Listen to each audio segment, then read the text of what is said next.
Tá todo mundo mudando o leme para as Copas, enquanto o Botafogo trafega no Brasileiro tranquilo, né? O Grêmio vai mudar, o Palmeiras vai mudar. É o que o Mauro falou. Enquanto os outros, digamos, arriscarem rodadas do Brasileiro em função das Copas, o Botafogo tem a chance de abrir. E está abrindo. E agora fica até cômodo para os outros que perdem confrontos diretos para o Botafogo. Vou priorizar tal coisa, tal Copa e tudo mais. É interessante, né? Porque o Botafogo, mesmo quando ele podia empatar alguns confrontos diretos para administrar a vantagem da liderança, ele vem diretos, inclusive esses dois fora de casa, contra o Palmeiras e contra o Grêmio. Seriam ótimos empates. O Botafogo ganhou dos dois, né? Ganhou dos dois, ganhou do Flamengo, ganhou do Fluminense. Então, no primeiro turno, é um primeiro turno impecável, Tironi. É impecável. A gente sempre fica pensando no próximo, né? No próximo desafio. O Mauro falou do Bragantino, talvez seja de fato um adversário complicado no final de semana, mas toda vez que teve o adversário complicado no primeiro turno, o Botafogo passou por cima. Isso, 10 pontos a essa altura, é aquilo. Só o Corinthians de 17 do Carille teve. A comparação que é o Corinthians do Carille 17. Porque a gente fica pegando outras edições do Pontos Corridos nesse momento, qual o time arrancou, teve um primeiro turno desse nível. Só o Corinthians do Carille 17. Em Tem uma porcentagem, diferença. Arnaldo, só para te ajudar. Em porcentagem é quase. O campeonato está chegando a 37% do seu período disputado. 37% de campeonato disputado. Então, só o primeiro turno do Corinthians do Carille 17 foi desse nível, né?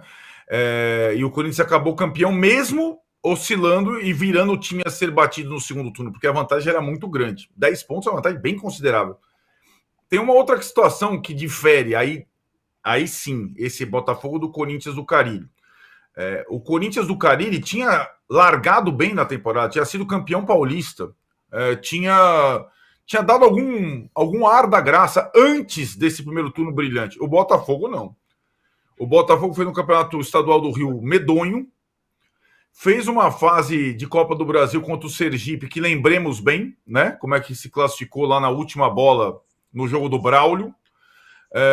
E aí ninguém dava nada, de fato, ninguém dava nada. O jogo de estreia contra o São Paulo, que foi 1-0, o último jogo do Rogério Ceni no Brasileiro dirigindo o São Paulo, o Botafogo, digamos, foi dominado boa parte do tempo e ganhou no final com o gol do Eduardo, mas ninguém dava essa ideia de que poderia ser uma largada fulminante. E foi.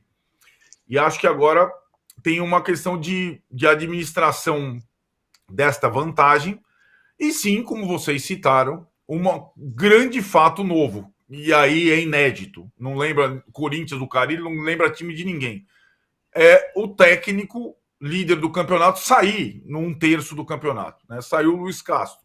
Lúcio Flávio e Caçapa dirigindo em 2 jogos. E aí vem um outro técnico estrangeiro, Bruno Lage, o Mauro já descreveu as características. E quanto menos ele mudar, melhor. Agora, assim, ele não conhece os caras, né? Não conhece exatamente os jogadores, as características. Então é um grande ponto de interrogação a chegada do Bruno Lage ao Botafogo. Mas a sua enquete colocada semana a semana, e acho que a cada vitória do Botafogo ela se coloca, eu considero, como o Juca falou, eu considero hoje o Botafogo favorito ao título, favoritaço, porque 10 pontos a essa altura poucas vezes eu vi.